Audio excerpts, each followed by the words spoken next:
Hello and welcome to my cockpit project. This is the first video where I not only show you the cockpit in action in the flight simulator, but also I decided to make a video, and if you like it, I can do more of these. Yeah, let's start. I'm sitting in the cockpit right now. It's offline. The computer is running, but the simulator is offline. As you can see, screens are dark. And today I wanted to tell you some things about the cockpit itself, because some of you asked me some questions and I'll try to cover a bit in the video. Okay, let's start.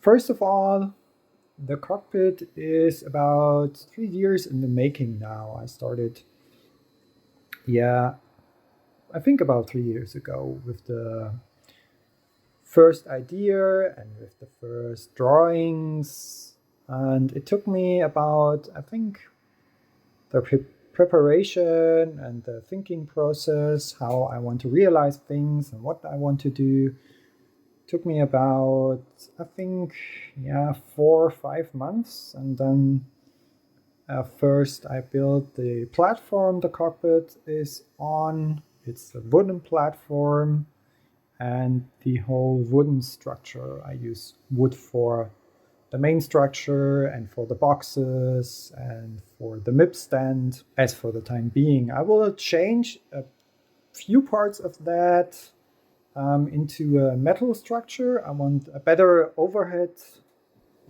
base structure, and I decided to make this in metal, but this is a future project. Okay. All the panel fronts are, as I already told you in the comments, from Home Cockpits FR. I didn't make them by myself because I don't have a laser cutter. And I decided to buy those because Frank from Home Cockpits FR is just doing a marvelous job in creating those. They're really close to the original. In my opinion, much better than a lot of others you can buy out there. Okay, and as you can see down here, I have a pedal mod. It's not fully complete at the moment. Only the center part is on there. The pedals themselves, the plates for the feet, I have them, but I have to print an adapter in order to get the right angle, like in the real cockpit. And right here we have the sidebox. There's the side sticks from Airbus project. It's on top of a Thrustmaster Warthog magnetic base. It's a very good couple because it's really nice in the feeling, and the side stick is a replica of the original one. Also, I have the tiller over here. It's a design I bought from, I think it was GrabCat or Carl's 3D maybe. I bought the mechanics design and also the tiller design. It's 3D printed. The plate is engraved. I have someone who engraved that for me. And as in the rear cockpit, the tiller is movable, and it turns back to the center position. As for the EFB, I'm using a Samsung tablet PC. I can rotate it, I can take it out, and I use the space viewer to export the EFB monitor onto it during the flight. Here we have the first prototype of a table. It's just a normal draw mechanism right now, and it will be close to the original, at least that's the plan later on. This year I will design a folding table, and I want to put the keyboard in there so it's part of the table. We'll see how this works later during the year. Down here we have the pedestal. It's not complete yet, the front pedestal, partly complete. The MCDU is also the 3D design I got from someone who just gave it to me. was very kindly. He engraved the front plate. The buttons are 3D printed right now, but I want to improve them later on. The whole electronics is do-it-yourself behind there. And over here, you can see all the already refined version of the MCDU. I did the cutouts and those little spacers between the buttons. And yeah, this will be the version 2 later on with the electronics in there. I might do a PCB, but I'm really at the beginning when it comes to PCB design. This is from Home Cockpits. Again, the electronics behind the panels are do-it-yourself. I can show you later on at the MIP. Then I have the throttle quadrant. It's part of a ThrottleTech throttle box. I just took it apart and took the quadrant. The levers are really nice. They're from metal and they feel really good when going through the gates. I 3D printed and designed those covers on the side. You know, in the original one, you have the trim wheels. They are missing right now. And you also have the decals on there. I have no clue how to do that yet, but I will do that later. Redesign or improve the throttle, because the mechanics in there, they're very cheap. I'm really happy that I bought it used for 90 euros. That was a real bargain. Some of you might know how much the original throttle boxes cost. They're about $1,000. And well, when you see the design in there, well, I have my own opinion on that. The radio panel is partly functional at the moment, just the displays. And I will do the mechanics later on. I already 3D printed the casing where the buttons are, and all that will be connected later. I think I will do this in March or maybe already in February. Yeah, what's already working is the radar panel and the lights. I can turn on, let me show you. The MIP lights, they're dimmable like in the real aircraft. And also the backlighting works. Also dimmable. Yeah. Then we have the engine starters. This is something I'm really proud of because I designed the engine levers, the master levers, by myself. They're unlocking levers like in the real plane. And it's a 2-color 3D print as of now. I want to spray paint it later on. And this is a plate, an inlay in here. Right now it's just structure paint. I'm planning on engraving, laser engraving those plates later on because that looks much better. Okay, over here we have the transponder panel. As of now, the displays and the rotaries are working, and the keypad is in the making, so this will be finished soon. And one part of the cockpit that's already complete is the rear pedestal with the Speedbrake and the flaps. The only little setback is that the flaps panel is flat, not like the half round shape as in the original. Too bad Frank doesn't do those, but it's fine. And the mechanics in there, I also bought them used.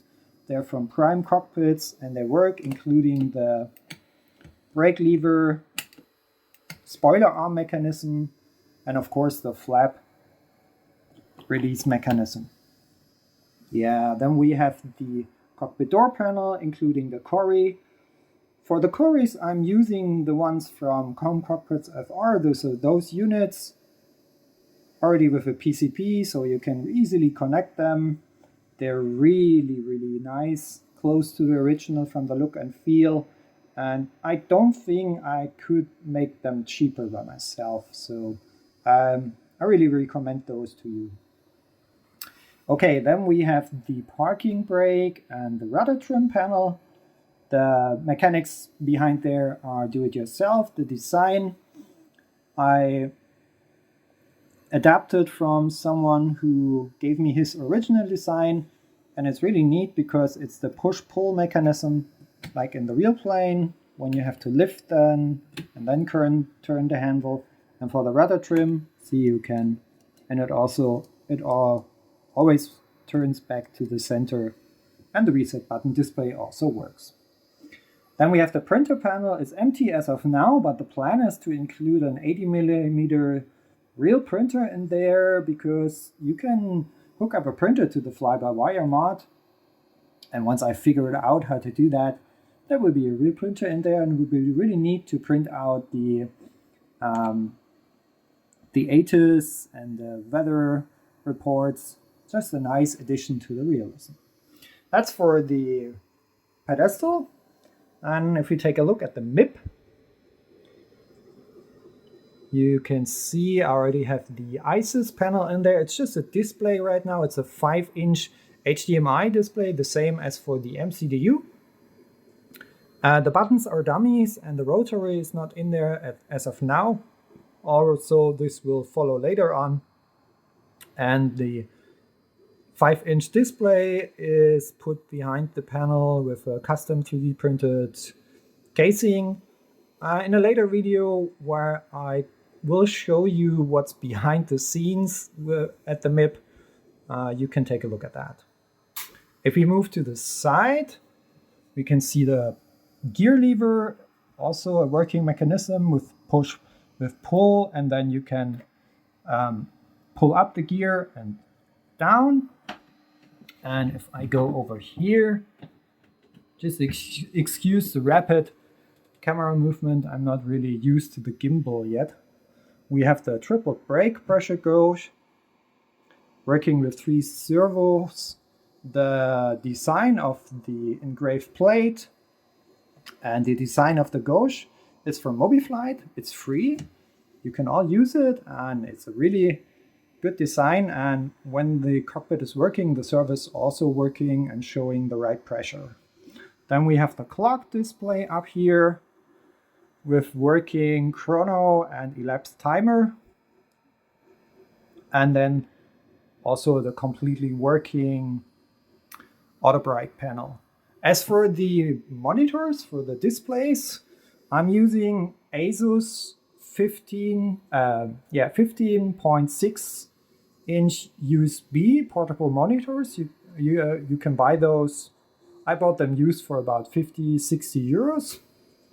And I took them out of their case and just put them behind the panels. They fit 99% perfect. They're really flat, and the main advantage is that you don't need an extra HDMI port, because you only hook them up via USB and that's it. So that's really good, and they're very good for showing the displays, the eCam and the PFD and the ND panel. Yeah, and up here you can see the 2 adjustments for the backlight of the Glareshield. The backlight does work. Also dimmable. This would be the intensity of the LED, and I haven't figured out to do that yet. You can do it through the MobiFlight software, but that's not that much important, the brightness of the LEDs as of now. Okay, and then we have the Glareshield. Again, the fronts are from homecockpits FR. I bought the panel fronts and the buttons and the rotary caps. You can buy this as sets. Again, really, really good quality. And the electronics behind there, they're all do-it-yourself. And to show you that, I can open up the panel. Yeah, just need the camera really quick. Okay, we can just pull that off. It's not fixed yet.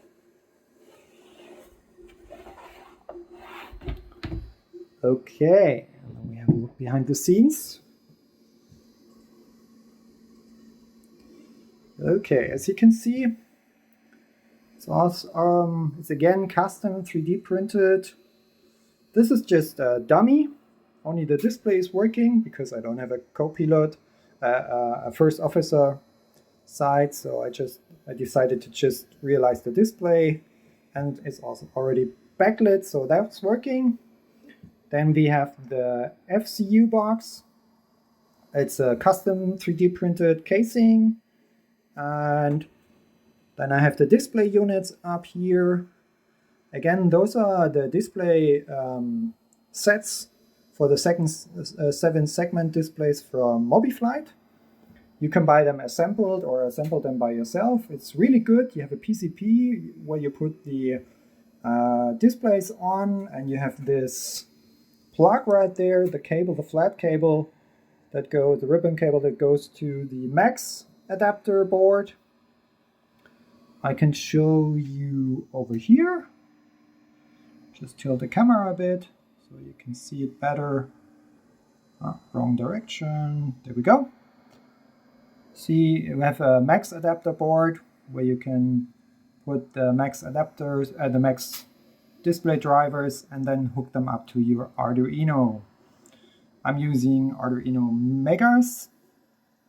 One for the EFIS, that's behind there, where all the cables go, and the other one is beneath this top, where 2 other display adapters are placed. So the goal was to get the whole FCU out in one box, and that's what I realized.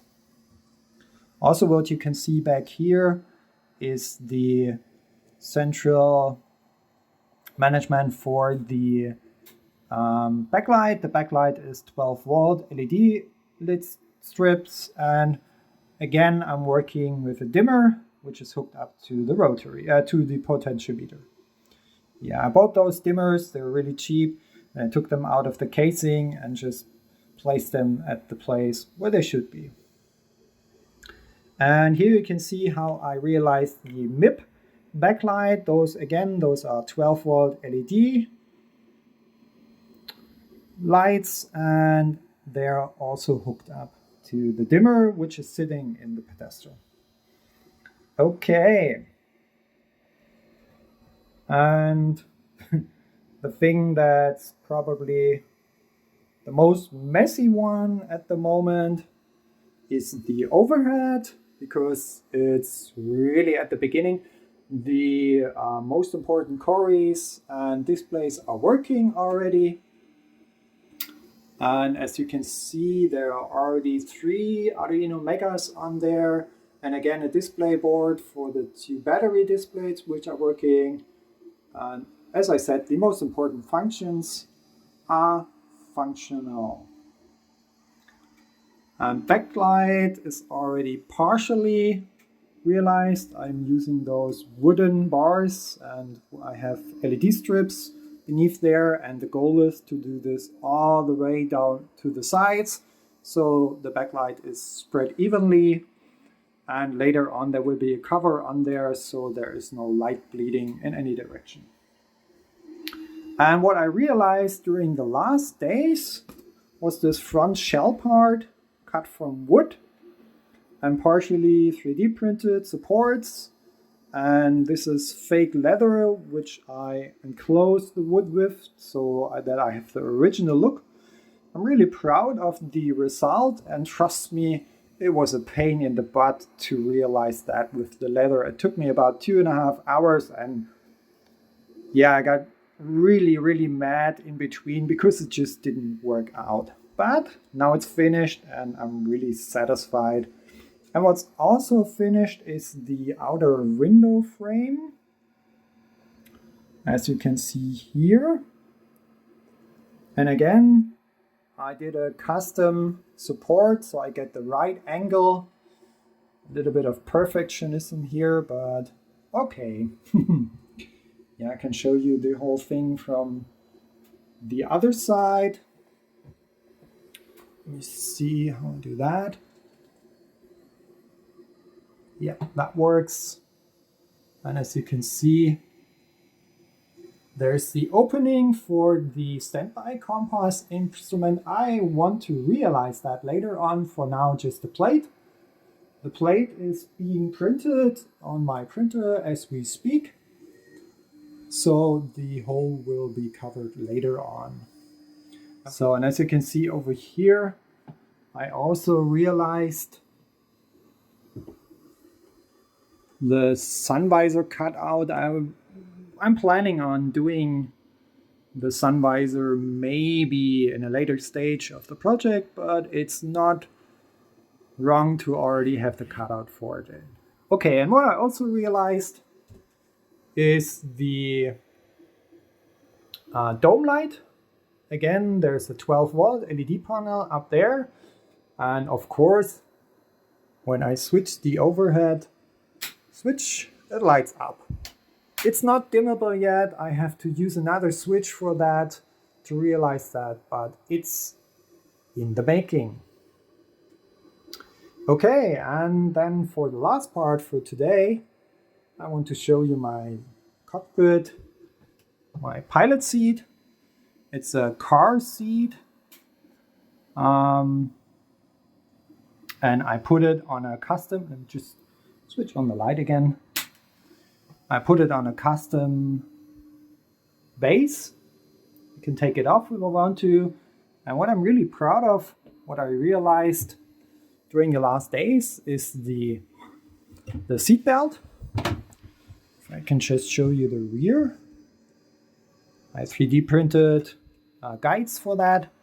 And again, I got a really good bargain on a used original 5-point seat belt from a cockpit. And I have this part right here and this part. And then from up here, the two shoulder straps. And the only thing missing is the middle part. I have to make a cut into the cushion of the seat. I don't want to do that by myself. I want to have that done professionally. This will happen during the next week, and then the seat belt will work. It's not that I want to strap in during a simulated flight, but it adds up a lot of look and feel if it's on there. So I'm really proud of that. And yeah.